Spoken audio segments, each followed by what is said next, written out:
Good evening, Winning Women. Rosemary here with the fabulous Emma Johnson, who's another money mindset coach. So this is our, who's dinging? Is that me? Is there something I need to switch off? No, it must be me. I thought I'd put it on Do Not Disturb. There we go. It is now. We're on Do Not Disturb now. We don't want too many dings, do we? Not in the middle of our EFT. So I've invited Emma here this evening because we met on LinkedIn, which is a fantastic place to meet people if you haven't already. You link up with these phenomenal women and you sort of drop them a message saying, can we have a virtual coffee? And I've met a lot of the women who I'm interviewing are people who I've met on LinkedIn.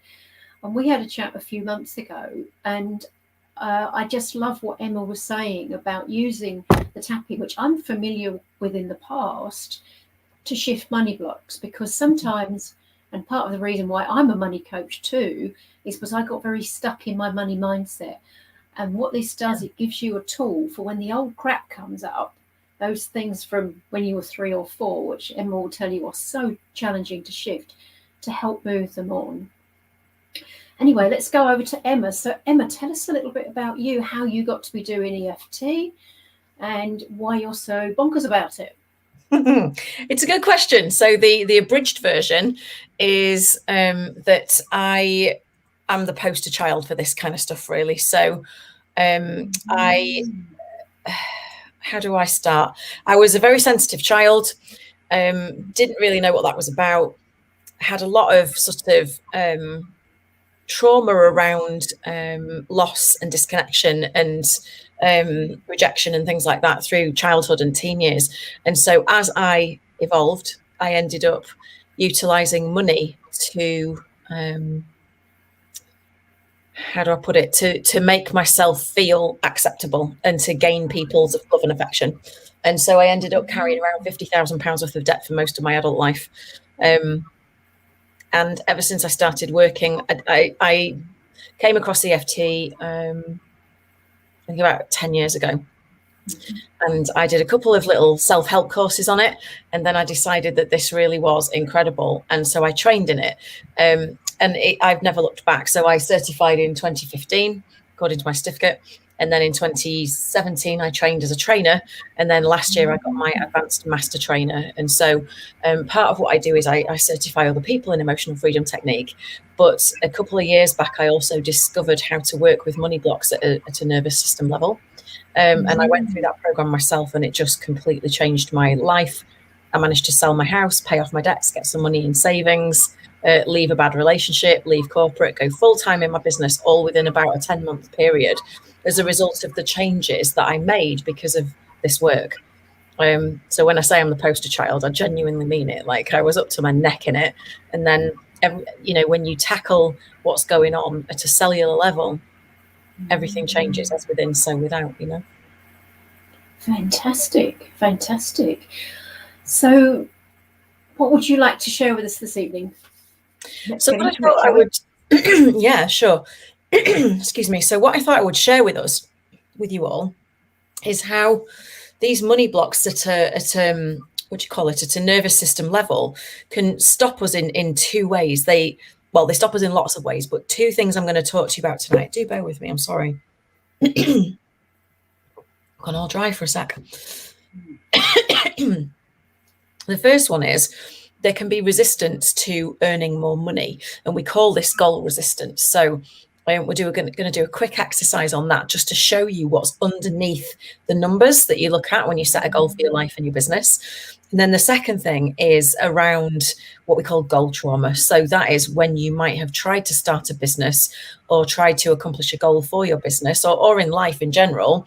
But if we're referring to businesses in the past, and it hangs like a dark cloud energetically over everything that you're trying to do, and really stops you showing up with your full power and enthusiasm, So we're going to do a very quick little bit about that as well. And then I thought we could do some tapping, depending what time we get. Wonderful. And what that straight away took, I was really excited about the goal trauma, because for me, that the first incidence of that would be when I had to leave nursing just a few weeks after I qualified. And it was this massive disappointment, and my career ended in a minute, really. Everything I wanted to do, I was told, because I got eczema on my hands, I was no longer fit to do it. Right. And it really did. And I can still feel that now. And I'm sure that pattern of Right. this isn't going to work out for me has repeated itself. And so when you is it when you kind of go to move forward into something, you kind of subconsciously almost withdraw from it? Yeah. And even if you don't withdraw and you feel like you're moving forward, you only show up at a lesser level, because we take a vow that first time it happens, we kind of take an unconscious vow that I'm not going to put myself out there like this again because I don't want my heart broken, and so we come at it with, well, whatever percentage, the percentage isn't important, but I guess it's less than we normally would. So even if we are still going for things, we're not showing up like we could, and we're not as engaged in the goal, and therefore our reticular activating system isn't as engaged, so we're not seeing the opportunities, so it doesn't come to fruition, and lots of other reasons as well. But it hangs like a massive energetic dark cloud over whatever it is that you're trying to achieve. So we can certainly talk about that. We can start with that if you like, and I can weave some of the other bits, important information in.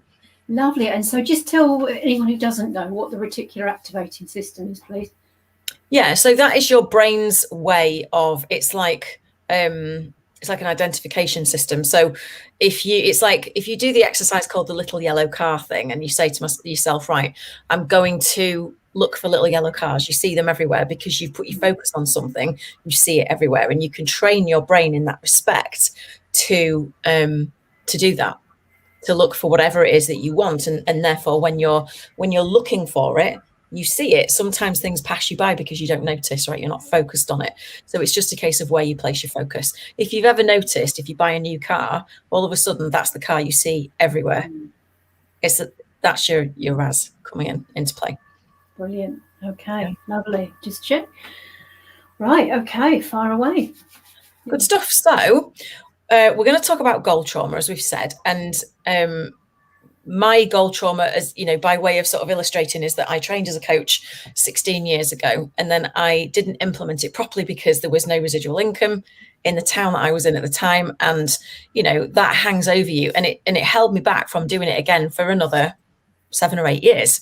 And so what that can do is it can really erode your self-confidence, your self-trust, your self-assurance, and in heavy cases it can sort of lead to a bit of learned helplessness, really, because you go, well, what's the point? I've tried it before and it never works, and that's awful. So what we're going to do is go through a little exercise in a minute to show how this dark cloud comes about. And so if everybody who's watching just does it along with us, grab a pen and paper if you need to, in case you need to write anything down, because we're going to have a look at a time where you really wanted something and you really believed it was possible, right? And you tried with all your heart to make it work. You worked so hard, there might even have been a negative impact, and then it didn't work out. Okay. So I don't know, Rosemary, you said about the nursing stuff.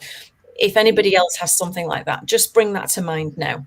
And then what we're going to do is have a little, very brief visualization.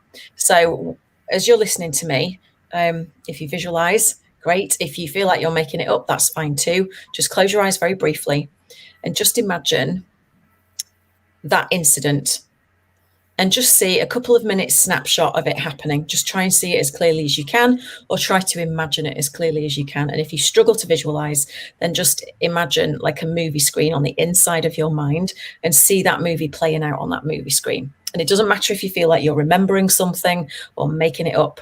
It's not a problem at all. So just get a good feel for that incident playing out. See it as clearly as you can. And then just note to yourself, if you were to finish this sentence, what would you say? And the worst thing was, just make a mental or a physical note of that for yourself. And then you can come back to me, because what we're going to do is a little bit of tapping now, just to see what's happening in there. Okay, so in terms of goal trauma, we're going to do some tapping around the intensity of the incident, and then we're going to go back in and see if it's changed it at all. Okay, so if you want to follow me around, just tapping. For those of you who have never tapped before, just tap where I tap, say what I say, and see how you feel. So we start on the eyebrow, just at the start there. and just say, there I am trying so hard. There I am trying so hard. Outside of the eye. I really believed and wanted it. I really believed and wanted it. Underneath the eye, and it all went so wrong. And it all went so wrong. Underneath the nose. I didn't get the support. I didn't get the support. And then in the chin, just in the crease, and part of me feels betrayed. Part of me feels betrayed. Then we go to the collarbones. So trace your collarbones in. When you get to the knobbly bits, drop down about an inch. Part of me feels abandoned. Part of me feels abandoned. Then we go under the arm. So under the armpit, slide down the side of the body on the bra line, 3 to 4 inches down. Part of me feels naive. Part of me feels naive. And then we go around the top of the head, all the top and the back. Part of me feels like I screwed up. Part of me feels like I screwed up. And then we go back to the eyebrow, like I should have known better. Like I should have known better. And everything just crashed. Everything just crashed. And I remember feeling, and then just fill in the blank. I remember feeling.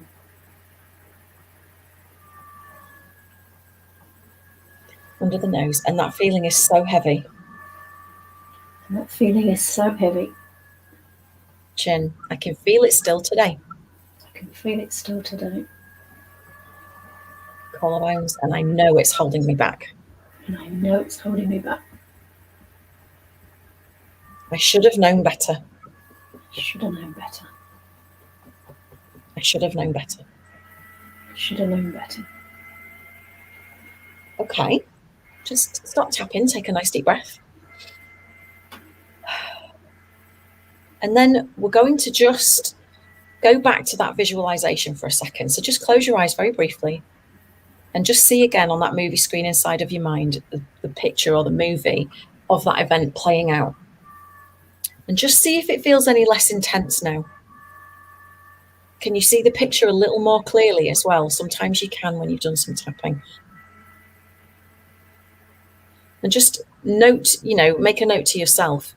So if, for example, the intensity of it was 10 out of 10 in terms of it feels awful, or the intensity of the emotion before, what does it feel like now? Has it dropped to an 8? Is it a 7? Is it a 9? It doesn't matter what it is. There's no right or wrong answer. Mine's probably gone 8 to 6, I should think. 8 to 6. Okay, well done. So in that case, come back to me and let's do a little bit more tapping.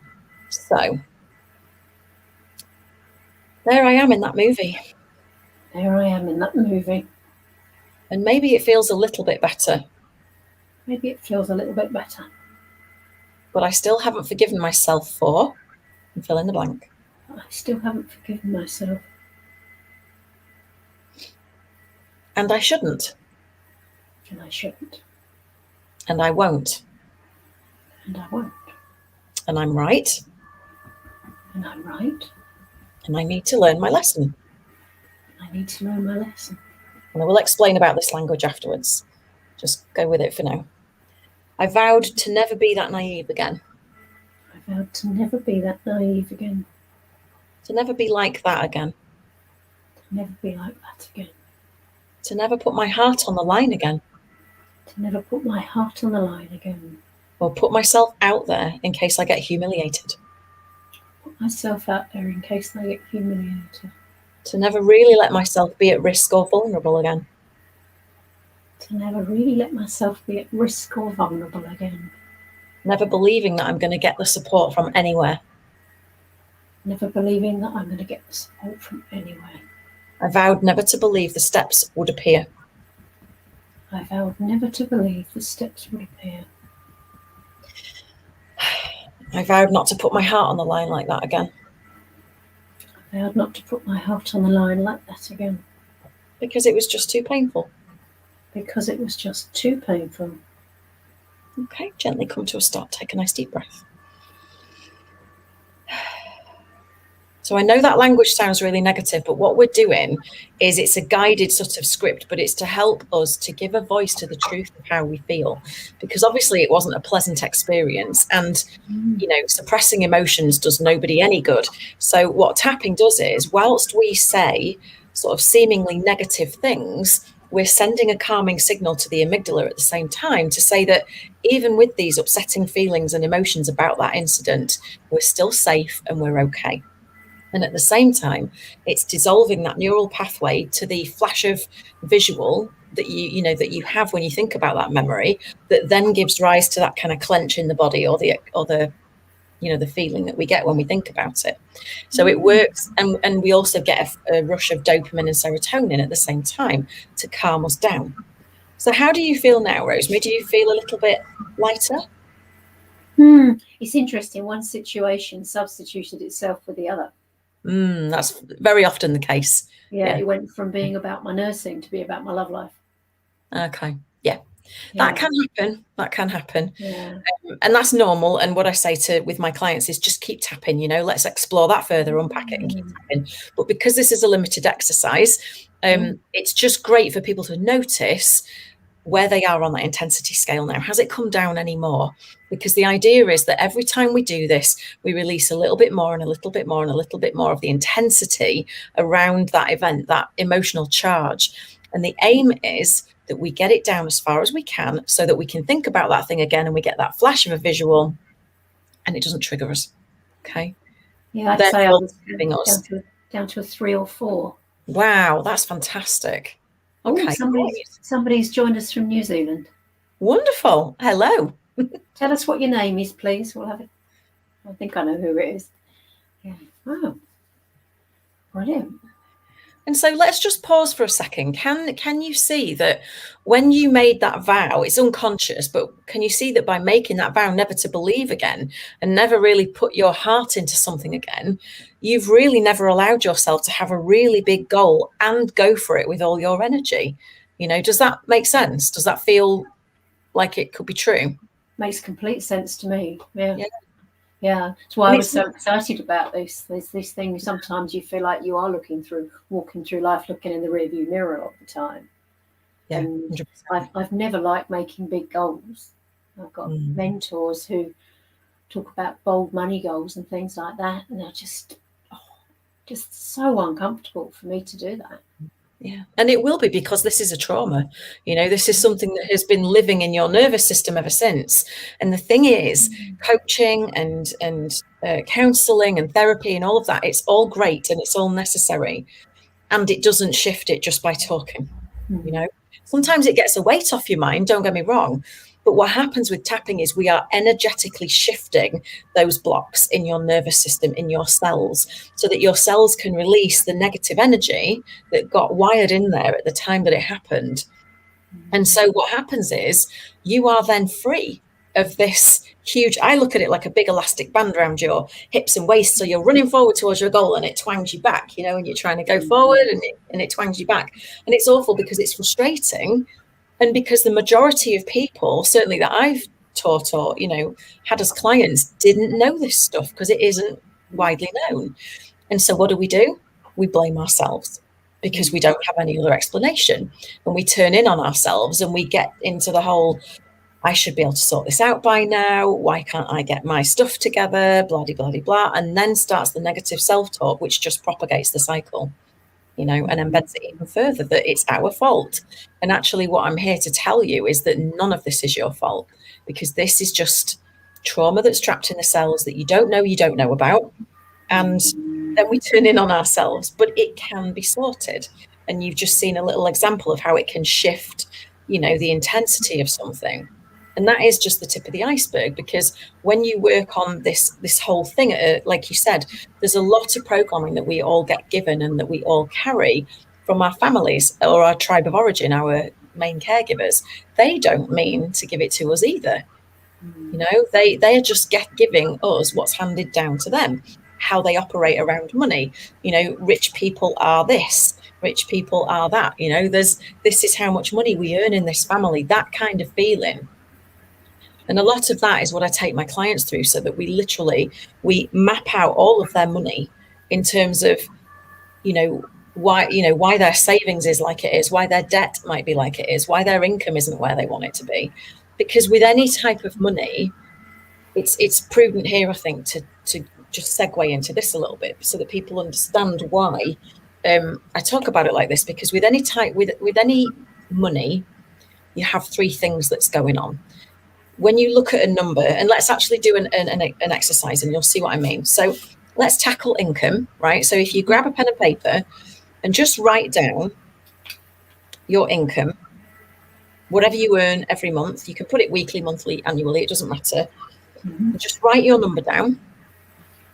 And then as you look at that number, I just want you to notice immediately what you're feeling, what the main emotion is that's coming up for you.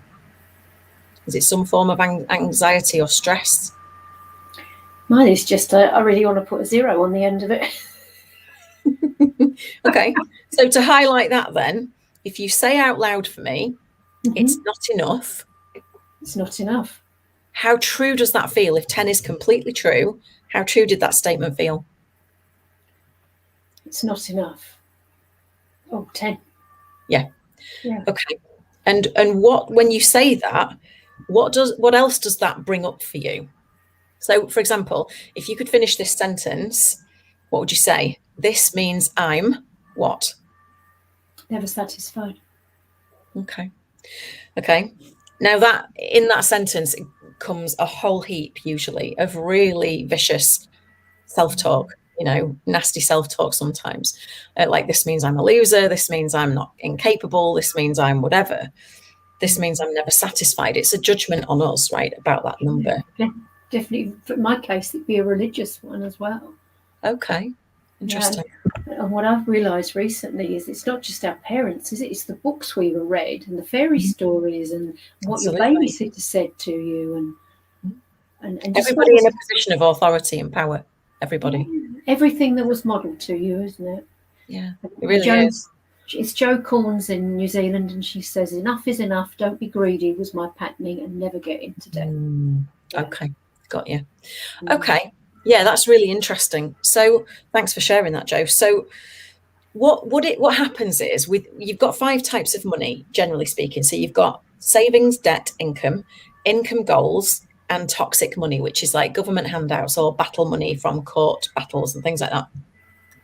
And with every type of money, particularly the first 4, there is generally a typical type of emotion that comes up for people when they think about it. So, for example, with savings, it's sadness, loss, and disappointment. So if you put down, an amount in savings and you looked at it and you thought, oh, that's not enough, I feel really sad about that. I feel really disappointed. I've lost so much. Something happened, and I would have been way further along by now if that hadn't happened. All 3 of those feelings, right? Sadness, loss, and disappointment. Now, it brings up other things. It brings up the automatic negative thoughts, like, this means I'm a loser. This means I'm nowhere near where I should be. This means I'm expecting too much, whatever. And then somewhere in the back, somewhere way before, there will have been what we call a connected trauma. Now, it doesn't have to be big T trauma. It can be little t trauma. It doesn't matter. But something will have happened to do with savings where, the money was lost. The main breadwinner's money was lost, something happened, or something happened to the person whereby they lost a huge amount of money or they made a bad decision. And ever since that moment, they would have been further along by now. Their savings would have been further along. And it brings up these feelings of sadness, loss, and disappointment. Now, what we tend to think is that we're having a reaction to a number that we see, whether it's written down, whether it's on our mobile phone, checking at our bank statement. In reality, what actually happens is those feelings were there first. So that sadness, that loss, that disappointment was there first when something happened way back when. It gets wired into our nervous system because at that age, as a kid, we don't know how to deal with that, typically speaking. And then what happens is the way the brain works, if you think about safety, and the brain is always scanning, are we safe? Are we safe? Are we safe? And it bases that decision on whether things match or not. Is this the same as what we've done before that hasn't killed us, in essence? So on that premise, we manifest our money to match the emotion so we feel safe. Interesting. What it's got me thinking about is I grew up hearing And it felt almost like a badge of honour, thinking back on it as an adult, about how my dad had a really good job where he was paid a lot of money, but he was bored, so he left and took a 30% pay cut, moved to Southend to be partner in a firm of accountants. And the story was, and my grandma told me this as well, that they had so little money they had to share an egg for their two. They didn't have two eggs, they had to have one between them. Wow. And this would have been about 1960, I suppose. Gosh. And same as you, I'm an empath. I'm definitely a highly sensitive child. And the things, I can feel it now. It's almost painful. Yeah. And there's something else from my childhood also, when I was told that my mum put a blue dress on me and I screamed. And I want pink, I want pink. And then she said, you wouldn't wear it, so I gave it to the children in Africa. And there was always that generational thing, wasn't there? Eat your food, children in Africa haven't got any. And and I can feel that now, that thing about me being so selfish that I wouldn't wear this bloody blue dress. You can tap under your collarbones if you're feeling it now, because the key is to tap on it as you talk about it, because again, we're still releasing right while we do that. So let's just tap and anybody watching can do this as well. So just tap under your collarbones is the easiest part while you're thinking about this, because we want to be soothing all the time, right? But does that make sense, how we think we're having a logical reaction to the number, but everything we feel when we look at that number was there first, which is why we've manifested it that way. So we feel safe. I know it's messed up. I know it's bizarre, but that's the way the brain works. And so when my wish for you is that now that you know that you feel some sense of relief that it's not your fault. Anybody's, anybody's fault. Any of us. Yes. You don't know what you don't know. How would you ever know that? And everything you absorb as a kid around your parents, around your grandparents, around your community, about the way money is handled, earned, whether you have to work really hard for it, and it's not acceptable if you don't, all that kind of thing. All of that gets wired in as programming, and it creates set points which we struggle to get past. So I'll give you an example. If you earned on average, like I used to do, 40 grand a year, right, in jobs, and I never got past that amount, and if I did, something would happen to bring it back down, because the brain, the amygdala, will always act like a thermostat. So if you end up getting, say, a 10 grand bonus, your car might be totaled and you'll have to buy a new car, thus getting rid of the extra cash, right? Because it's not safe in your brain to be above that set point. And that's why this work is so critical, because when we are building a business, there's nothing wrong with being paid well for what we do, right? So that there has to be a financial goal in there, because meditation and abundance and all of those lovely concepts don't pay the rent. We need cash. It's cash that pays the rent. It's cash that pays the bills. And a lot of people have this idea that it's wrong to profit from your gifts. Again, to work hard for your money, right? That's something that we inherit, a lot of us. And so you can see how all of this is floating around in our nervous system. We are unawares. Once you tackle this, you become wide open to new possibility. You come at things with a different level of enthusiasm and passion. You come online more about it, so more resources start showing up because your reticular activating system is looking for it. So you see the opportunities, right? The universe then, because your vibration is higher, it will line up and rearrange itself to bring whatever it is you need to you, if we want to get into manifesting realms, So it's really critical. Okay. Let me just tell you what Joe said. Having just arrived in New Zealand, not been able to find work yet or enough clients for my energy work is affecting her. Yeah. Says, I was told my dad was so stressed at work that it caused him to attempt suicide. Turned out he was actually bipolar, yet only found that out in adulthood. And that's an aha moment right there. Yeah. Yeah, huge. And so from that, so tying that back to what we did about income, Joe, often what people get when they look at the income number that you've written down, right, and they say it's not enough, and that feels really true, what's underneath that is a sentiment of it's not enough. I don't feel safe, right? I feel vulnerable. There isn't a cushion. If anything was to happen, I'm not safe. That feeling of unsafety comes from events just like that, because when you find that out, as a child, you don't sorry, I had turned them off. I don't know why Google decides it's not going to turn off when I put my thing on do not disturb. Google is the exception to all the rules, right? It can do what it wants.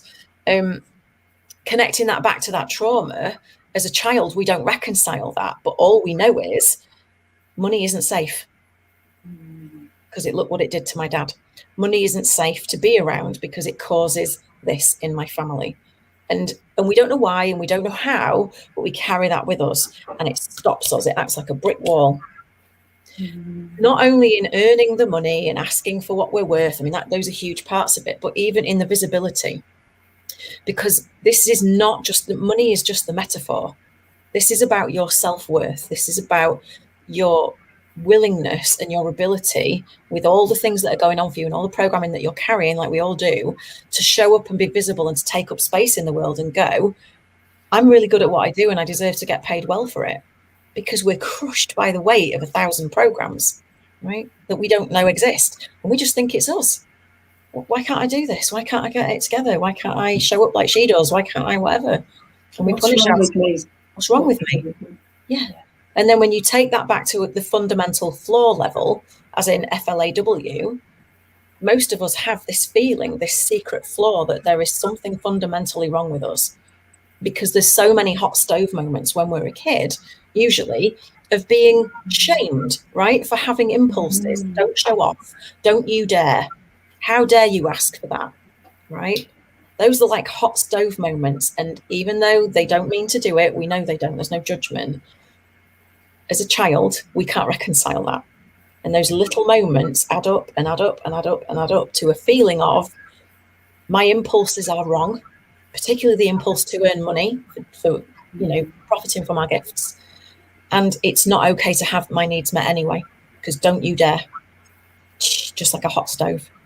And so all of that adds up together, and we're just like, I daren't put myself out there. I daren't say I'm good at what I do. I daren't charge my worth for doing it. God forbid I try and go and find any clients, right? Because it acts like a brick wall. Does that make sense? Totally. And Joe's saying visibility is and earning what I'm worth is definitely what she's working through at the moment. Got you. Yeah. And it's massive. And I say to a lot of my clients and people in my groups and stuff, that if you think about it like this, particularly as a holistic practitioner or energy worker, whatever, which is what I am, I'm a master trainer in EFT, and I typically work with energy workers.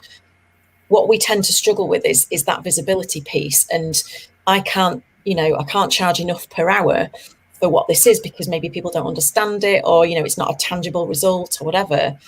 What I tend to say to them is, you aren't trading your time for money.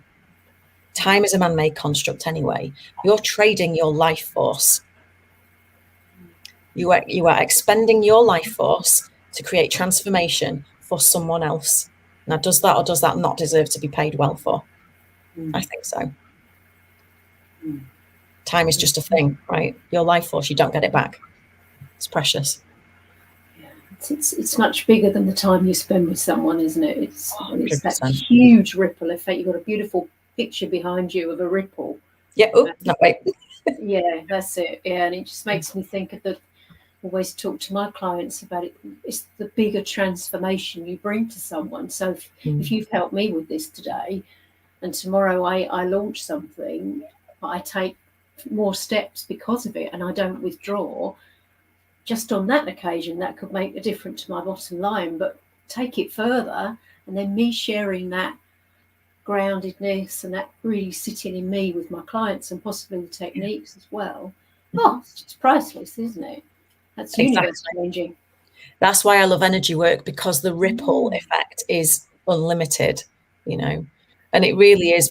It's a very precious thing. And so I'm on a massive mission to help as many people as I can in the energy working field type thing, to really get through those visibility blocks and be able to go out there and shine in their brilliance. Because there is also this thing with a lot of people, myself included way back when, that if we shine in our brilliance, that we are disempowering other people because we're showing off or we're being arrogant or whatever.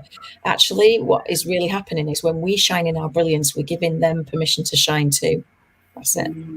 The first one, I was going to mention that anyway. It can be so strong, can't it? If you shine too bright, then Oh yeah, showing up other people. And oh goodness me, that's 100%.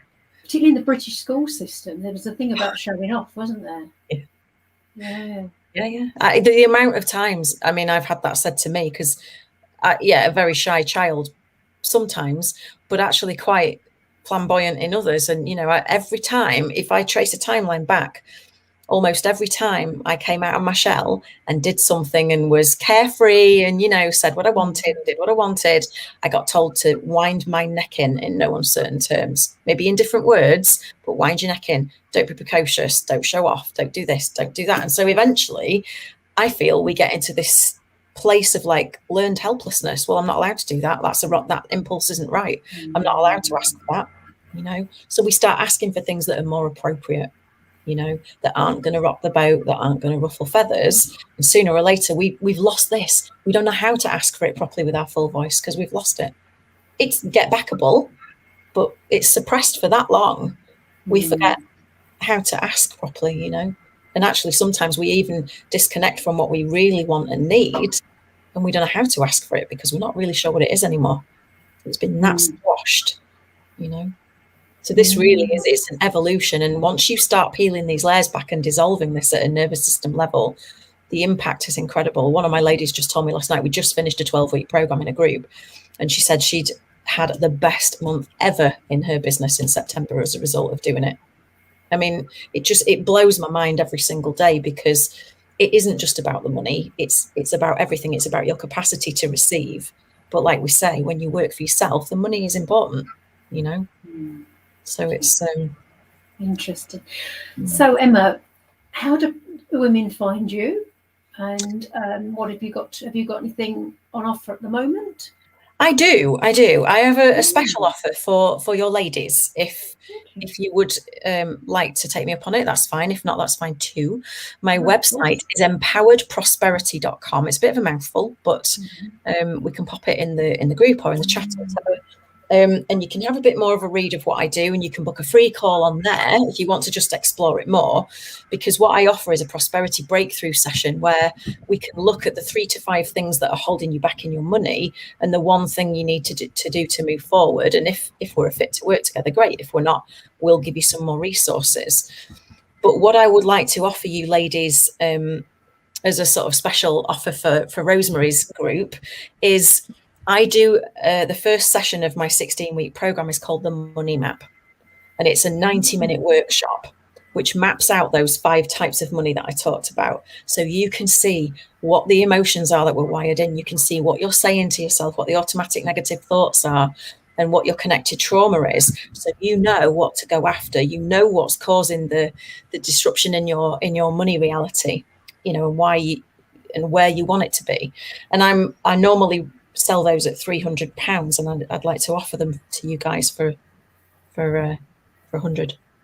Oh, that's wonderful. Anybody wants to book one? Yeah, you get a recording as well. So we record it in Zoom, and you get a customizable tapping script so that you can pop your emotions and thoughts in there as well, and a copy of the script that is used in the video. But it's a phenomenal class, and that alone gets people a heck of a lot of shifting. And if you do that tapping every day, you can work through a real lot of your money blocks just by doing that. So that's my offer to you ladies, if anybody would like to take me up on that. Lovely. I think I'm going to have to. So is that something that you do with other people, or is it a one-to-one session? It's a one-to-one. The Money Map I like to do one-to-one. I have done it as a group thing, and it can be done in a sort of blind coaching fashion, but I really like to do one-to-one because one of my superpowers, I was 20 plus years in corporate, and I'm very, very good at root cause analysis. And what that means is I can spot what the root of the issue is. As we're talking, bang, that's what it is, and we know it. So I kind of pull things out, and it's nice to have that space as well, one-to-one, for me to hold space for you for anything that comes up, because in a group, you don't get that attention, and sometimes these can be really deep-seated things. So I can work with you a little bit on that as well and guide you separately, and constructively where to go with it next. Lovely. Jo's just said, can you please repeat the offer? I think she's missed it. Yeah, so it's a 90-minute workshop, Jo, called the Money Map, to work through those 5 types of money I talked about earlier. So savings, debt, income goals, and toxic money. And we map it out together what your main emotions are that come up with each type of money, the automatic negative thoughts that you have that come up over and over again, and the connected trauma that you have, so that you know why your money is the way it is. And you've got the clarity then, because that's where the power is, in the clarity, right? Because you can go forward. And if you choose to go further from there, that's great. But if you don't, you get a recording of it and a script, and you can do it again and again and again until it shifts. And that class alone, you'll get a lot from it. And I'm offering it to you for £100 rather than 300, which is what I normally retail it at. And just to say, anyone listening, the amount, the transformation from that could be sticking a lot of zeros on that, couldn't it, of your lifetime of your business? Absolutely. I mean, £100 really, it's a drop in the bucket to compare to what some people have done. As I say, my client last night said she's had her best month ever. It's tripled what she was earning in sort of the space of 4 to 6 weeks. She's tripled her income. One lady, I've got a testimonial video actually on my website. If you go to the Empowered Prosperity, there's a video clip of a lady called Jo Howarth. And in the first 6 weeks of us working together, she had her best month ever. And then she doubled it again, just lifting these things. I don't guarantee that, because you can't, but because everybody works at a different speed and a different level. But certainly if you shift enough to then feel like you want to be more visible, that alone is going to make a massive difference in your business, let alone anything else. Joe, scroll up. I've already put it in the notes. So if you scroll up through the comments, you'll find Emma's website. So Emma, if anyone has a question for you, can they put them in the comments and tag you? Absolutely. Yeah, absolutely. That'd be lovely. I don't know. Hang on, I'm looking on the wrong thing. There we go. I was clicked on the wrong thing. I was looking on private chat and not comments. Sorry. There we go. So Joe. Okay. Yeah. I don't think there's anything else. Come on. Love EFT. No. So I think it's a busy time of night. So the people will come on. I've tagged all my 50-odd money students from the last year as well to come and watch this. So I'll put it in my groups, and it's on YouTube as well. Yeah. Brilliant. Thank you so much. Anything else you'd like to add? This has been wonderful. Thank you. No, I don't think so. Just that if one thing I also do is I do stuff in people's groups. So if you ever want me to come in and do a class on a specific thing, I'm more than happy to come and do that with you and walk you through a specific process, or even just talk more and have an open mic about it, and answer people's questions. More than happy to do that, because I just want to, more than anything, I want to raise awareness about this, because we typically don't know, and I want people to know it's not their fault. Do you make videos regularly? Yeah, I do. Yeah. So if you sign up to my newsletter, I have been on and off with it, but I'm doing weekly YouTube videos. Like I just did one the other day and it sounds like it's irrelevant, but it isn't, for Back Care Awareness Week. And back pain is typically related to feeling unsupported, right? And so I did a 5-minute tapping video for back care, back pain. Things like because that. if you wanted to, we have Blogging Tuesday in the group, and you can always in that thread post one of your videos. Fantastic! Yeah, that would be really good. Brilliant. Thank you. And I also do the daily tap as well. If people want to do it, Monday to Friday with me, I do the daily tap on my Facebook channel, which is Inner Smile Coach, and so you can just get some tapping with me there for free, and that in and of itself is good. It's not targeted around money, but it is really good because the body still knows what to release, right? So. Fantastic. Thank you so much. Wonderful. So please pop your Facebook group in yourself. That's brilliant. So thank you so much. I'm sure there's a lot of people going to watch this on record. And just to say, who else have we got coming up? We've got Emma Nichols next week, who has escaped to the south of France from Essex. And she's talking about escaping to tranquility, helping other people do the same thing, whatever your idea of escaping is. And in November, we've got a friend of mine whose name is Catherine Estar. She's coming up for 77. She's given me permission to say that. And I think she's just coming into the most important empowered phase of her life, because she does energetic work with women. She's been 30 years in the priestess movement. And she helps us really be in our bodies so we can be powerful and feel amazing as women. So I've got her coming in a couple of weeks as well. And if there's anyone else you would like me to interview, let me know. I'm not doing anyone yet. I've got Emma next week, then I've got a week off, I'm going to Devon, and then we'll be back the week after. So thank you. Wonderful, Emma. Thank you so much. And thank you for watching, ladies. Thanks for having me. Bye-bye.